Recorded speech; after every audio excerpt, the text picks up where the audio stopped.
사랑하는 영락교회 지체들에게 주 안에서 평화 인사를 전합니다. 오늘은 2025년 4월 4일 금요일입니다. 오늘의 묵상 본문은 마태복음 15장 1절로 20절까지의 말씀입니다. 오늘 본문 말씀 15장 1절부터의 말씀은 이렇게 시작합니다. 그때 바리새인과 서기관들이 예루살렘으로부터 예수께 나와 이르되, 그때라고 하는 건 우리 마태복음에 계속 나오고 있는 새로운 사건이 시작되는 이제 그때죠. 또 그때는 게네사렛에서 많은 병자들을 고친 때고, 또 주님의 이제 적극적인 사역이 이제 본격화되는 이제 그런 시기입니다. 당연히 예수님의 이제 이름이 곳곳에 이제 이름이 소문이 났겠죠. 퍼져갔을 것이고, 또 그것에 대한 아주 각별한 관심을 예루살렘에서 갖게 되는 거죠. 바리새인과 서기관들, 성전의 서기관들이 예루살렘으로부터 예수께 나왔다. 이들이 개인적으로 호기심을 가지고 그렇게 찾아온 것이 아니죠. 예수님을 시험하고 예수님을 고발할 수 있는 그런 꼬투리를 잡기 위해서 온 것이겠죠. 메시아를 인정하겠습니까?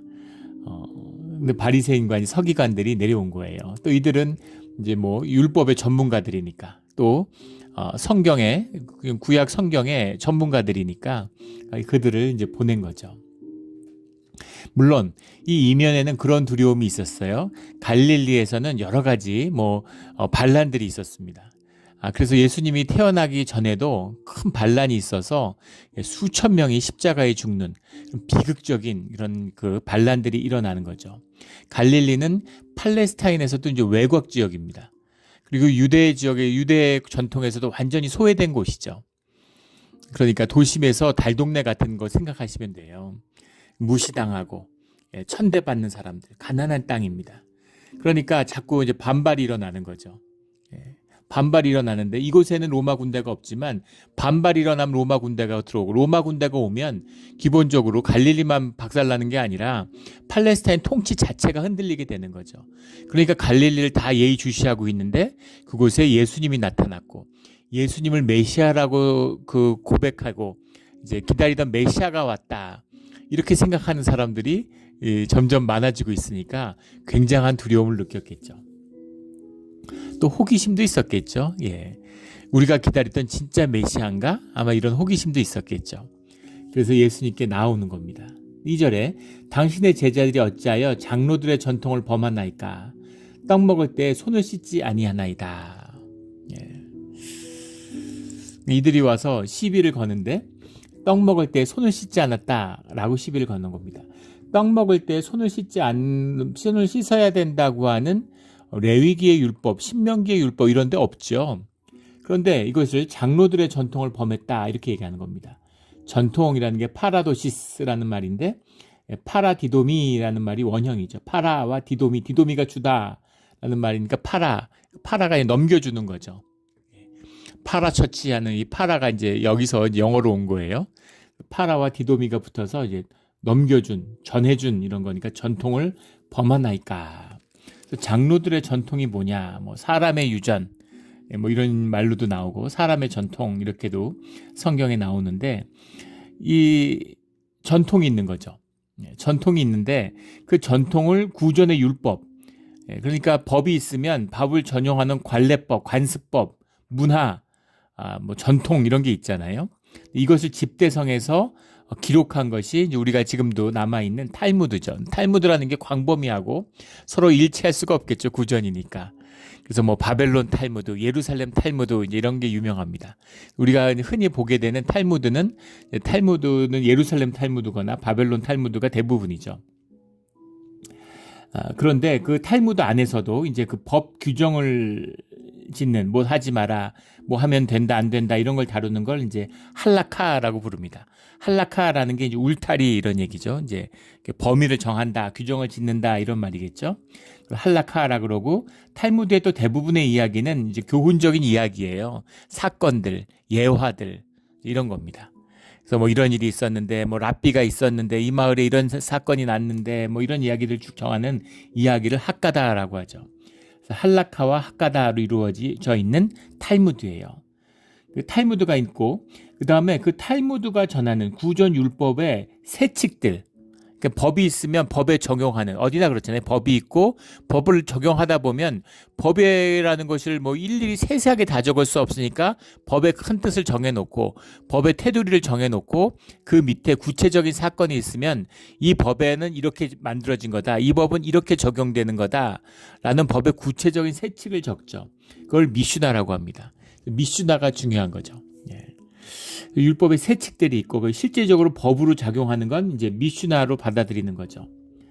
예, 거기서 그 미슈나에 대해서, 미슈나라는 게 있는데 미슈나의 뜻이 무엇인지를 시대가 바뀌고 환경이 바뀌니까, 컨텍스트가 바뀌니까 미슈나의 뜻에 대한 또 주석이 필요한 거죠. 그걸 게마라라고 부릅니다. 게마라라는 건 보완하다, 보충하다 이런 얘기죠. 그러니까 탈무드가 있고 미슈나가 있고 게마라가 있는 거죠. 그러니까 점점 더 세분화되는 거죠. 예. 그리고 그걸 이제 야다임이라는 책이 있는데, 예, 그럼 뭐라 그럴까요? 간편 율법서 이런 겁니다. 간편 미슈나. 예, 그런 간략하게 예, 적용할 수 있는, 짧게 편집되어 있는 그런 율법책이에요. 그러니까 생활에 되고 안 되고 우리 그걸 다 기억할 수가 없잖아요. 예, 전화번호 어떻게 다 기억합니까? 그러니까 이제 전화번호부 책을 만드는 것처럼 그걸 간단하게 생활에 꼭 필요한 거, 예, 뭐 손 씻을 때 어떻게 해야 되느냐, 화장실 갈 때 어떻게 해야 되느냐, 뭐 이런 거죠. 주일날 몇 걸음 걸으면 이러도 까먹죠. 몇 걸음까지는 되고 몇 걸음 이상은 못 걷고 뭐 이런 식으로 쭉 해서는 될 일과 해서는 안 될 일들을 적어놓고 있는 겁니다. 그런데 뭐 야다임에 보면 그 손이라고 하는 규정이 있다고 그래요. 손 씻는 규정이 있는데, 이를테면 물을 떠놓고 씻은 물에다가 한 손을 씻은 건 괜찮지만 그 물에다 오른손을 또 씻으면 안 된다, 뭐 이런 거죠. 어떻게 보면 또 이제 그 합리적인 이유가 있죠. 그 흐르는 물, 한 통의 물에는 한 손을 씻어야 되는데 흐르는 물에는 4분의 1통만 씻어도 된다. 그러니까 상당히 이제 위생적이라는 걸 알 수가 있죠. 중세 때 그 흑사병이 유럽을 휩쓸어서 유럽 인구의 뭐 거의 3분의 2가 죽었다고 그러죠. 예, 그런데 그 흑사병이 도는데 그걸 유대인들이 퍼뜨렸다. 물론 악의적인 이제 소문이고 공격이겠죠. 그런데 왜 유대인들이 퍼뜨렸다 그랬을까? 유대인들이 미워서 그런 것도 있겠지만, 문제는 유대인들의 그 사는 곳, 그 개토, 유대인들 사는 구역에서는 흑사병이 잘 안 나오는 거예요. 흑사병 때문에 죽는 사람이 없는 겁니다. 그러니까 의심할 만하죠. 아니 저놈들이 병을 퍼뜨렸으니까 자기네들은 안 걸리고 우리만 걸리나 보다, 이렇게 생각하는데, 이제 그 유대인들은 율법 때문에 손을 씻는 이제 그런 습관이 있는 거죠. 손을 자꾸 씻기 때문입니다. 손을 씻는다는 건 물론 위생 때문에 그런 건 아니고 종교적인 이유죠. 부정하게 됐으니까, 어디에 접촉했으니까, 더러운 곳에 손을 댔으니까 그것으로부터 내가 깨끗해지기 위해서 손을 씻는다라는 게 있는 거예요. 그래서 손을 씻고 밥을 먹죠. 떡을 떼는데, 그런데 지금 예수님 따르는 무리가 예루살렘을 향해 가고 있잖아요. 어디서 물을 구해가지고 그 사람들이 손을 씻겠습니까? 이건 생태집이죠. 집 안에서 밥을 먹을 때 지킬 수 있는 거지, 야외에서 먹는데, 야외에서 오병이어 같은 걸로 수만 명이 밥을 먹는데 어떻게 거기서 어디서 또 갔다가 손을 씻어요? 그러니까 이것은 이제 예수님에 대한 어떤 이 함정에 빠뜨리려고 하는 생태집이다라는 것을 쉽게 알 수 있죠. 주님께서 대답하여 이르시되, 주님이 이런 것들을 그냥 무시하고 상관 안 해도 되실 텐데 주님이 말씀하셨어요. 그 말씀하신 이유가 있는 거죠. 너희는 어찌하여 너희의 전통으로 하나님의 계명을 범하느냐. 너희가 보고 누가 탈무드 만들고 미슈나 만들고 게마라 만들라고 누가 그랬어. 이제 그런 거죠. 주님이 주시는 말씀의 뜻을 너희들이 알아? 그 말씀의 뜻이 안다면 그 말씀의 뜻을 지켜야지, 어떻게 너희들이 그 말씀을 받아다가 거기다가 주석을 붙이고 세칙을 만들고 그래서 사람들을 옥죄고 노예로 만드는 종교의 멍해로 써먹느냐라는 얘기죠. 자기들을 안 지키면서 남들을 공격할 때만 써먹는 겁니다. 법 같은 거 보세요. 지금도 마찬가지죠. 법치국가, 세계에서 제일 법치국가가 미국이라고 하는데 미국의 법치부, 한국은 말할 것도 없죠. 미국을 보지. 미국은 그래도 법치를 해서 이만큼 살게 됐다. 법치를 하니까 함께 살아간다, 이렇게 얘기를 하는데 법이 엉망진창이잖아요. 법을 어기고 힘 있는 사람들, 돈 있는 사람들은 법을 어겨도 별로 아무 문제를 안 받죠. 뭐 재판 20-30년씩 하다가 그냥 지나가 버리고. 32개 중대 범죄 행위에 대해서 유죄 판결을 받은, 배심원 확정 판결을 받았어요. 법 적용만 하고 판결만 하는데 판결을 안 하고 계속 미루는 겁니다. 그러다 결국 그 사람이 대통령이 됐어요. 그러니까 기소한 검사들이 전부 해고됐습니다. 오늘날 미국에서 벌어지는 일이죠. 법원이 판결을 하는데 이민법에 따라서 판결을 해가지고 중지하라, 이민자들의 추방을 중지하라고 명령했는데 무시하고 그냥 추방해 버립니다. 세력이 있으니까, 힘이 있으니까. 그러니까 그냥 법이 뭐라고 하던 그냥 다 무시해 버려요. 뒤에 이런 일들이 어떻게 처리될지 흥미진진하죠. 미국도 적어도 우리가 아는 상식에서는 그렇게 만만한 나라는 아니죠. 그랬다면 이렇게 오지 않았겠죠. 내전이 수도 없이 나고 나라가 수도 없이 쪼개졌을 텐데 그것을 통치해오는 법의 지혜가 그래도 있지요. 그게 살아있을는지 아니면 이미 죽었는지 굉장히 관전 포인트죠. 그런 겁니다. 이게 법이라는 것이 힘없고 약한 사람들을 옥죄는 데만 쓰여요. 미국 보세요. 예전에 그 오제이 심슨 같은 거 누가 봐도 명백한 실체가 있잖아요. 부인을 죽였는데 그런데 뭐 그 미국 최고의 로펌들이 다 붙어가지고 재판을 하는데 결국은 무죄로 그 살인죄가 적용되지 않았죠. 살인했다는 거 다 알아요. 그런데 이제 법 집행에서의 문제, 뭐 그것도 법치의 일부분일 수 있겠죠. 증거의 문제 이런 걸 들어가지고 결국 무죄를 받았습니다. 그 사람이 무슨 슈퍼스타고 그런 무슨 인기 연예인이 아니었다면 이름 없는 그냥 뭐 이렇게 그런 사람이 아프리칸이었다면 어떻게 됐겠습니까? 볼 것도 없는 거죠. 우리 한국도 마찬가지죠. 그런 잡범들은 뭐 웬만하면 무슨 막 종신형 받고 뭐 20년, 30년 받아요. 사람 죽인 것도 아닌데. 그런데 뭐 정치인들 이런 사람들은 재판 질질질 끌고 국회의원 하다가 선거법으로 재판했는데 임기 다 마친 다음에 무효라고 판결받고 무슨 의미가 있나요? 보통이면 다 집행유예고 그런 거죠.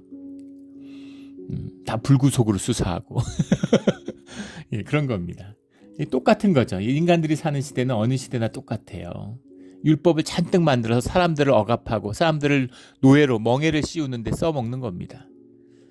너희들은 어찌하여 너희의 전통으로 하나님의 계명을 범하느냐. 그러면서 하나님이 이르셨을 때 내 부모를 공경하라 하시고 또 아버지나 어머니를 비방하는 자는 반드시 죽임을 당하리라 하셨거늘 10계명의 말씀을 하시는 거죠. 5계명이 10계명에서 사람을 향한 계명 가운데 가장 핵심이죠. 시작이고 중심이죠. 너희들이 10계명도 안 지키면서 장로의 전통을 지금 10일 문제를 삼아 이렇게 말씀하고 있는 겁니다. 너희는 이르되 누구든지 아버지에게나 어머니에게 말하기를 내가 드려 유익하게 할 것이 하나님께 드림이 되었다고 하기만 하면 그 부모를 공경할 것이 없다 하여 너희의 전통으로 하나님의 말씀을 폐하는도다. 고르반이라고 마가복음 7장 11절에 이것이 고르반이라는 건 제물이죠. 주님께 드리는 제물이다라는 얘기입니다.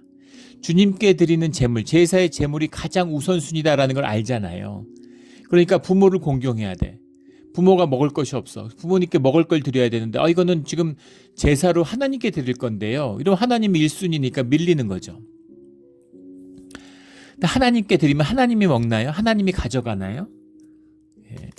결국 자기들이 먹는 거죠. 이게 이제 고르반의 이제 비밀인 거죠. 하나님께 드린다고 그러는데 언제 드려요? 다 쌓아놓고 지네가 먹는 거죠. 그 고르반 자기가 가진 걸 다 드리는 게 아니잖아요. 대표성을 가지고 일부를 드리는 거죠. 그 일부를 드림으로 주님께 드려진 것을 나누는 주님의 이름으로.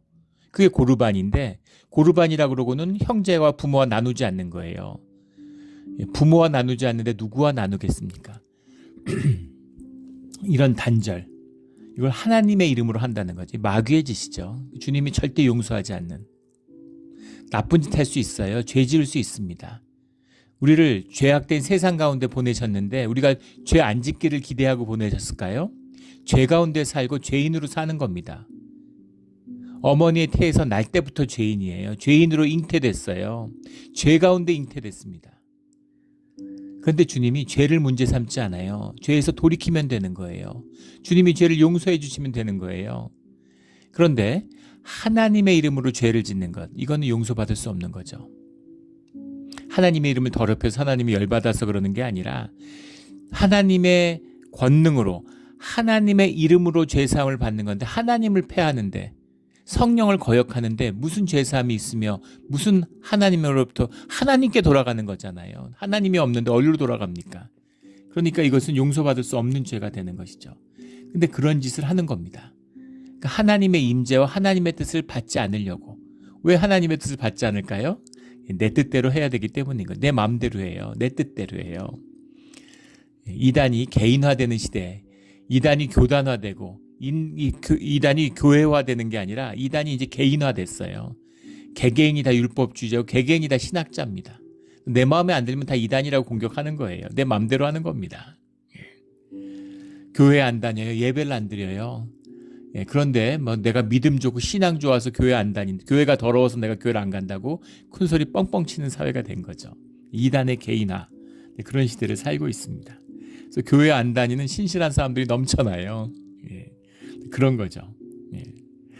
하나님의 말씀을 지키니라고 그러는 거 아니냐 이렇게 얘기를 하는데, 사실은 하나님의 말씀을 어기기 위해서 그렇게 하는 거죠. 7절에 외식하는 자들아, 이사야가 너희에게 관하여 잘 예언하였더라. 외식하는 자들아 라는 말이 휴포크리타이라는 말인데, 휴포크리노마이라는 게 이제 원형이죠. 휴포크리노마이, 이게 이제 영어 성경 번역해 보면 to pretend, to act, hypocritically라는 말이 이제 위선적이다 이런 말이잖아요. 근데 이 휴포크리노마이라는 말은 연기하다 이런 말입니다. 연기하다, 프리텐드죠. 연기하는 거예요. 실제 배우들이 연기하는 걸 휴포크리노마이라는 거죠. 그러니까 실제는 따로 있어요. 근데 이렇게 아닌 거, 이렇게 위선도 하고 위약도 하고 이제 이렇게 하는, 외식하는 자들아, 거짓인 거죠. 주님이 제일 싫어하는. 주님이 다 용납하지만 거짓을 용납하지 않아요. 죄인을 용납하지만 거짓을 주님이 용납하지 않습니다. 이 거짓을 행하는 자들아. 이사야서의 말씀을 말씀하고 계시죠. 이사야서 29장 13절에 나오는 말씀이죠. 이 백성이 입술로는 나를 공경하되 마음은 내게서 멀도다. 사람의 계명으로 교훈을 삼아 가르치니 나를 헛되이 경배하는도다. 자기들이 주석을 다 달아가지고 주님의 말씀은 말씀을 삶으로 받으면 됩니다. 그러면 삶을 통해서 말씀이 풀어져요. 말씀의 뜻을 깨닫게 되는 겁니다. 그런데 왜 주석이 필요하고 보안이 필요하고 왜 탈무드가 필요하고 미슈나가 필요하고 게마라가 필요할까요? 삶으로 살지 않기 때문인 거죠. 삶으로 살지 않아요. 원수를 사랑하라. 원수를 사랑하며 살 수 있습니까? 자식도 부인도 못 사랑하는데, 남편도 못 사랑하는데, 턱도 없는 소리죠. 그러니까 이걸 말씀으로 받았는데 감당이 안 되는 거죠. 그러니까 이 말씀은 뭘 말하는 거냐면 하고 이제 그 말씀에 대한 해석을 다는 거죠. 그리고 그것에 대해서 또 주석을 다는 겁니다. 그래서 결국은 말씀의 뜻을 흐려요. 부자가 천국에 가는 것이 낙타 구멍에 들어가는 것만큼 어렵다라고 말씀하시니까 그걸 받을 수가 없잖아요. 내가 부자인데 그럼 난 천국 못 가? 그러니까 그거는 사실은 그게 아니라 뭐 예루살렘에 있었던 낙타 구멍을 얘기하는 건데, 그 성문을 다 열 수 없으니까 낙타가 다니는 구멍이, 그 구멍이 좁아가지고 낙타가 지나가기 어려워서 그렇지 다 지나갔다 뭐 이런 거죠. 그래서 결론은 뭐예요? 낙타가 예루살렘에 잘 들어가 들락날락 하는 것처럼 아무 상관없어, 재물은. 이런 거죠. 돈을 섬기는데 천국에 갈 수 있다고 만드는 거예요. 주님은 돈을 섬기는 자는 절대 천국에 갈 수 없다. 돈과 재물과 주님을 겸하여 섬길 수 없다라고 말씀하셨죠. 분명한 진리의 말씀이에요. 돈을 섬기든가 주님을 섬기든가 둘 중에 하나지 둘 다 섬기는 자는 없다라는 거죠. 내가 돈을 섬긴다? 내가 돈을 사랑해? 그럼 주님은 사랑하지 않는 거예요. 나 정말 주님을 사랑하는데 돈도 너무 사랑합니다. 그런 거 같죠. 진실은 뭐냐면 돈만 사랑하고 있는 겁니다. 그 말씀을 하시는 거잖아요. 받을 수가 없어요. 내가 실제로 주님의 말씀을 살아보면 내 실체가, 내 중심이 뭔지 통곡이 임하는 거죠.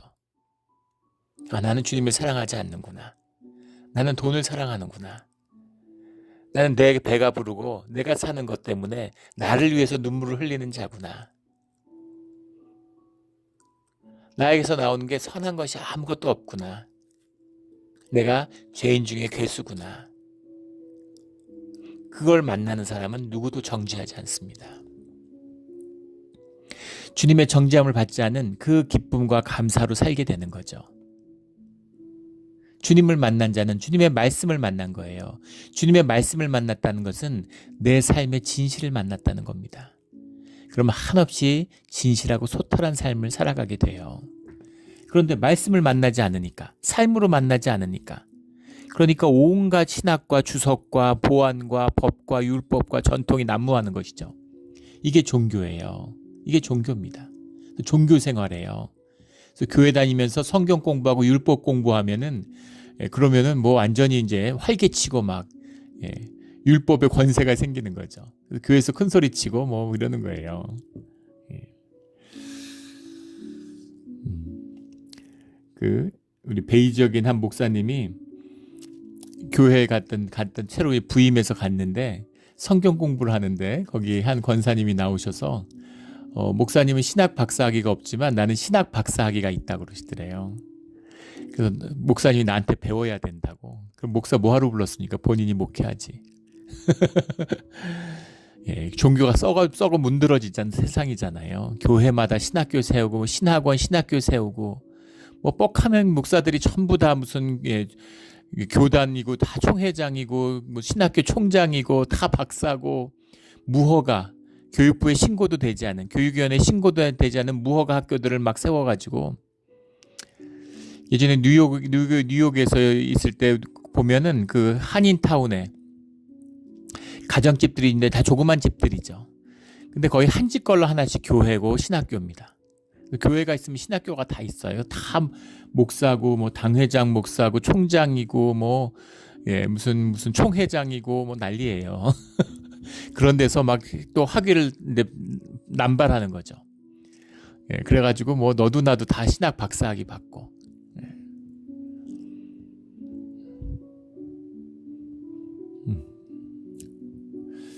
정말 비참한 얘기잖아요. 그것도 너무 이제 경쟁이 심해지니까 자유 경쟁이니까 점점 가치가 떨어져가지고 이제 몇백 불 받고서 이제 예전에 뭐 딴 도시 가가지고 뭐 신학 박사하고 목사 안수를 같이 받아왔다. 뭐 몇백 불씩 줬다. 뭐 이런 얘기들을 전해 들은 적이 있습니다. 요즘에 온라인으로 주니까 이제 딴 데 뭐 비행기 값 드릴 것도 없는 거죠. 그런 거예요. 그게 왜 그런 걸 하겠습니까? 아무 가치도 없는 것을 왜 하겠어요?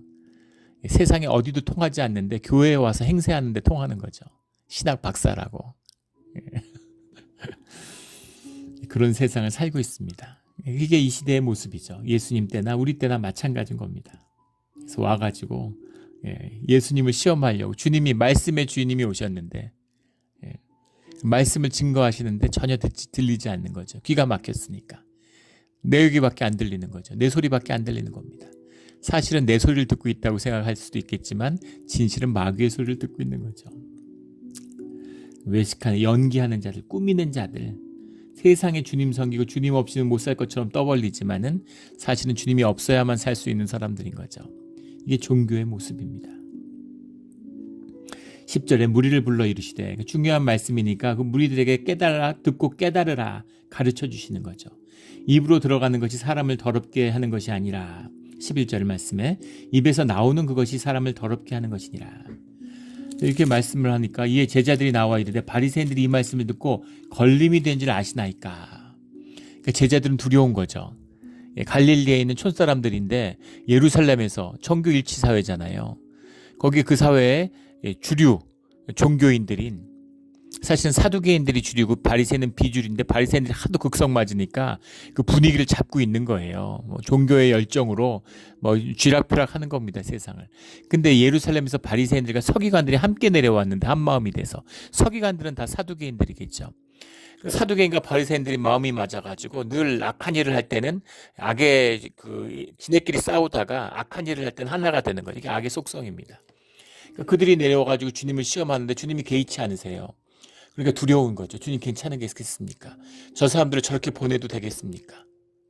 상대를 안 하니까 그 사람들이 그 자리에 머물러 너희들이 10계명도 안 지키면서 하나님의 율법을 더럽히면서 너희들이 지금 장로의 그 예법을 가지고 와가지고 너희들이 주님의 말씀을 문제 삼니?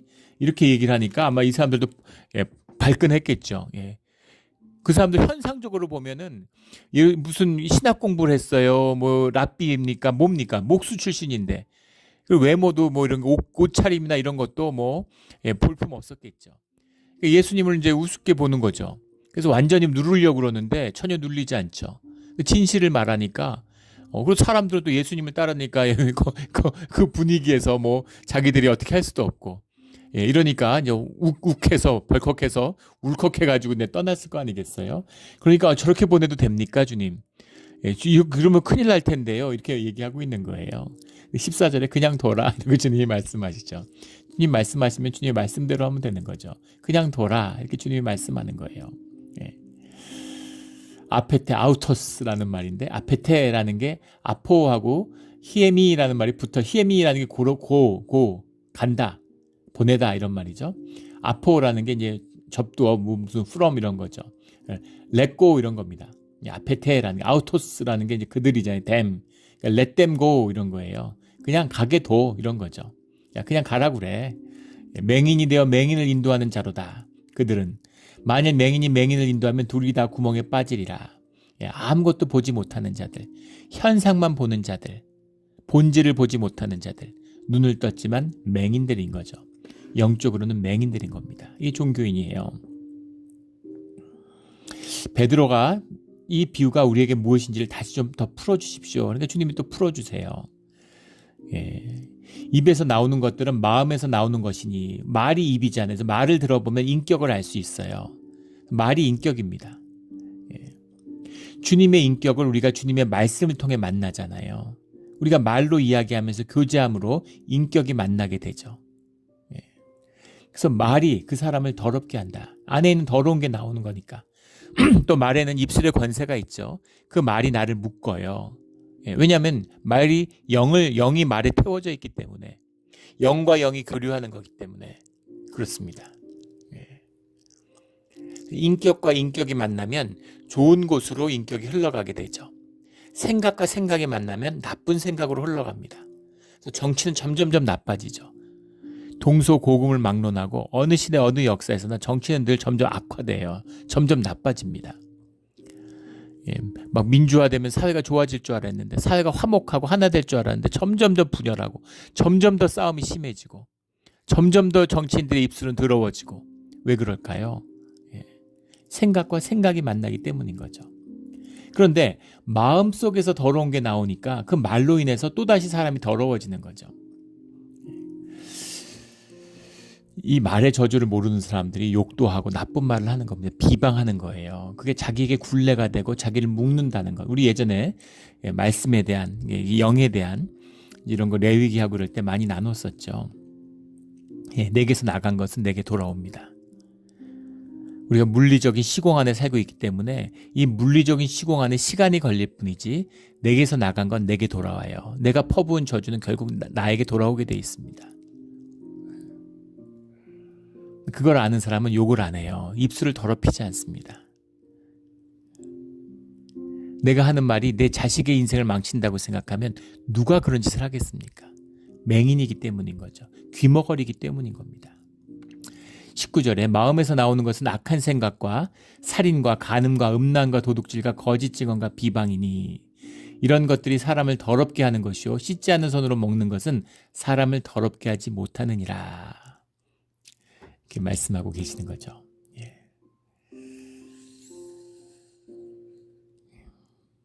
손으로 먹는 것이 사람을 더럽힌다는 건 종교적인 뜻이 들어있는 거죠. 더럽게 하는 것이라는 게 11절에 나오는데 그것이 사람을 더럽게 하는 것이다. 더럽다라는 말이 코이노이라는 말인데 이 말이 재밌잖아요. 이건 손이 더러워지고 이런 말이 아니라 종교적인 의미가 있는 거죠. 사람이 더럽혀졌다라고 하는. 그런데 더러운 걸 먹으면은 뭐 더러운 걸 만지면 더러워지죠, 손이. 그런 더러움을 얘기하는 게 아니라 종교적인 부정을 얘기하는 거예요. 근데 손 씻는다고 마음이 깨끗해지니 이 말씀인 거죠. 너희 마음이 이미 더러운데 너희가 그 더러운 입에서 나오는 더러운 마음에서 나오는 더러운 이야기들로 너희 몸을 다시 더럽히고 있는데 너희들이 손 씻는다고 너희 마음이 깨끗해지니? 이런 말씀을 주고 있는 거죠. 우리의 마음을 깨끗하게 할 수 있는 것은 오직 주님밖에 없어요. 주님이 깨끗하게 해주시는데 주님의 깨끗함을 받는 우리의 마음의 표상으로 우리가 깨끗한 옷도 입고 또 뭐 몸도 깨끗이 하고 이렇게 하는 것이죠. 깨끗한 옷 입고 세마포 옷 입고 몸을 정결하게 하고 손을 밥 먹기 전에 씻는다고 해서 마음이 깨끗해지겠습니까? 존재가 깨끗해지겠습니까? 그 좌절, 그 절망을 만나야 주님을 만나게 되는 거. 이게 십자가입니다.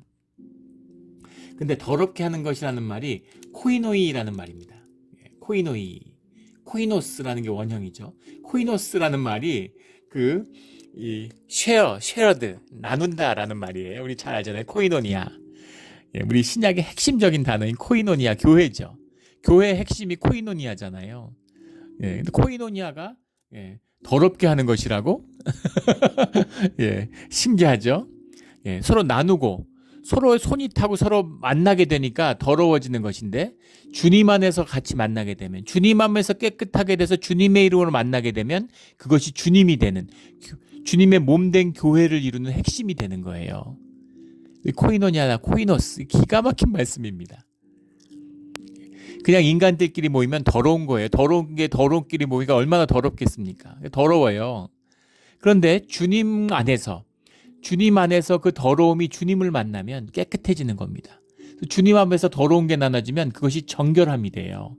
주의 정결함으로 나누어지니까 주 안에서 주님의 이름으로 주님의 이해, 주님의 것으로 나누는 것, 이것이 교회고 정결함의 핵심이고 우리가 깨끗하게 되는 유일한 길인 것이죠.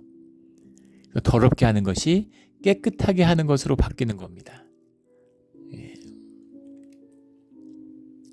십자가에서라는 그 찬양이 있더라고요. 그런 뭐라 그래요? 그런 이제 그 찬양이죠. 어떤 교인분이 그것을 카톡으로 보내주셨어요. 은혜가 되고 이제 좋으니까 보내주신 거죠. 근데 들었는데 은혜가 되더라고요. 그래서 그거를 지난 한 2, 3주 동안에 한 3주 동안에 한 2,000번은 들었을 겁니다. 근데 그 가사에 보면 십자가에서 모든 게 바뀌었다 이런 고백이에요. 창기에서 신부로, 죄인에서 의인으로, 원수에서 연인으로 모든 것을 주님이 십자가로 바꿔주셨다. 그래서 코이노스를 코이노니아로 바꿔준 거죠. 이것을 만나야 되는 겁니다. 이걸 만나야 되는 거예요. 이건 삶의 실제입니다. 삶으로 만나야 되는 거예요. 그 말씀의 진실을 삶으로 사는 자들, 이런 자들은 장로들의 전통, 탈무드나 미슈나나 게마라 같은 것으로 사람을 묶는 종교의 율법을 끊을 수 있는 것이죠. 세상의 멍에와 굴레 중에 제일 깊고 무겁고 더러운 것이 종교의 굴레입니다. 기독교에서 종교의 굴레를 씌워요.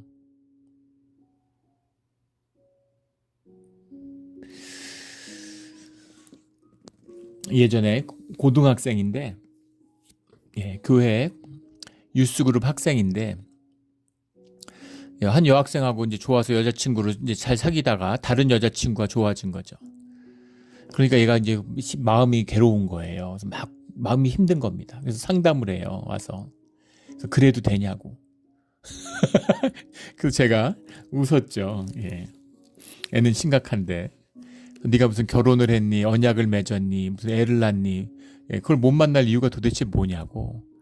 그러니까 그 아이가 뭐라고 그러냐면 우리는 크리스찬인데 그래도 되나요? 이렇게 얘기하는 거예요. 참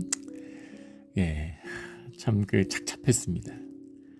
종교가 돼서 기독교가 애들은 묶으려고 그래요. 종교 경험 안에 애들 반편 만들어서 평생 비실비실하면서 교회 나오게 하려고. 주일 성수해야 된다고. 주일 성수 안 하면은 하나님이 뭐 벌 주신다 이런 식으로. 세상에 아버지 만나러 오지 않았다고 해서, 부모 만나러 오지 않았다고 해서 자식한테 해코지 하는 엄마 아빠가 있습니까? 세상에 어떤 엄마 아빠가 그래요. 또 자식을, 부모를 섬기는데 그걸 율법으로 해. 아버지 생신인데 나이든 아버지가, 나이든 어머니가 나는 오늘 김치찌개 먹고 싶다, 김치찌개 좀 끓여달라고 그러는데 남들한테 아이고 부모님 생일날 김치찌개 끓여드렸단 말 들을까봐 무슨 소리, 랍스터 먹으라고. 랍스터 안 좋아하는데 랍스터 먹고 스테이크 먹으라고. 스테이크 꺼놨으니까 스테이크 드셔야지. 무슨 김치찌개를 먹냐고. 그 불효자죠. 마음이잖아요. 부모를 사랑하고 부모가 있는지 없는지도 모르는데 사실은 없다고 믿는 거죠. 부모님이 살아계시는데, 부모님의 마음과 통하는데, 부모님의 나의 존재를 기쁘게 받으시는데 그 안에 무슨 율법이 필요하겠습니까? 우리 살아계신 주님과 함께하는 이 축복이죠. 예수님이 그 길을 우리에게 열어주신 겁니다. 그 십자가로 그 주님과 영원히 함께하는 길을 우리에게 열어주신 것이죠.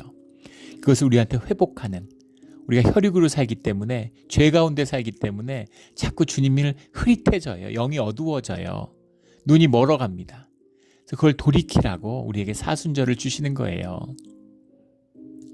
우리 사순절을 통해서 주님을 새롭게 만나는 우리 모두가 되기를, 다시 만나는 우리 모두가 되기를 예수 그리스도 이름으로 축원합니다.